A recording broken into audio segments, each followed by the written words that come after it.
السلام عليكم ورحمة الله تعالى وبركاته. نتمنىكم ان شاء الله يا ربي تكونوا في احسن الاحوال. اليوم ان شاء الله غنقدم معكم واحد طاجين بالدنجال وبالكفتة اللي كيجي رائع وسهل وبمقادير اللي هي متواجدة في كل بيت. هنايا غادا نبداو كيف كتشوفوا معايا. عندي جوج ديال المطيشات متوسطين اللي حكيتهم. درت هنايا واحد جوج فصوص ديال الثومه محكوكين، شويه ديال الملحه، شويه ديال الزيت، شويه ديال القزبر ومعدنوس مقطعين، شويه ديال السكنجبير، عندي خرقوم بلدي، البزار وشويه ديال التحميره صافي. وغادي ندير هاد لاصوص ديالنا فوق البوطه يتشحر لي.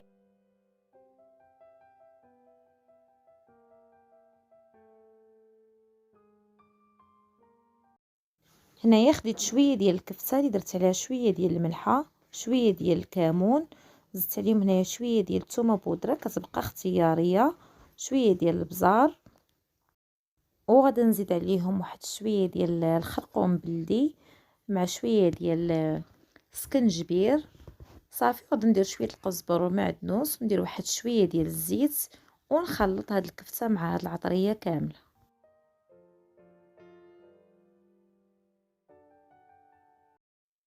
وهنايا خديت الدنجال، عندي واحد جوج دنجالات اللي متوسطين، قطعتهم على هاد الشكل كيف شفتوا معايا طولي، ودرتهم في الاله ديال البانيني، دهنتهم بواحد شويه ديال الزيت ماشي بزاف على شويه صافي، وشويتو فيها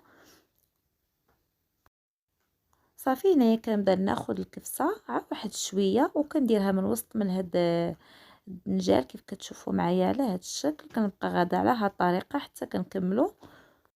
من بعد ما غنكملوا غادا نستفوا في الطاجين كيف غتشوفوا معايا. وانا غادا نزيد عليه واحد البطاطا متوسطه اللي قطعتها حتى هي على شكل دوائر كيف غتشوفوا معايا ان شاء الله. تبعوا معايا الفيديو حتى الاخر.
وهذا هو الشكل النهائي ديالنا ديال الطاجين كيف كتشوفوا معايا كيف كيجي. الصراحه كيجي رائع وكتجي ديك المريقه ديالنا خاطره وزوينه.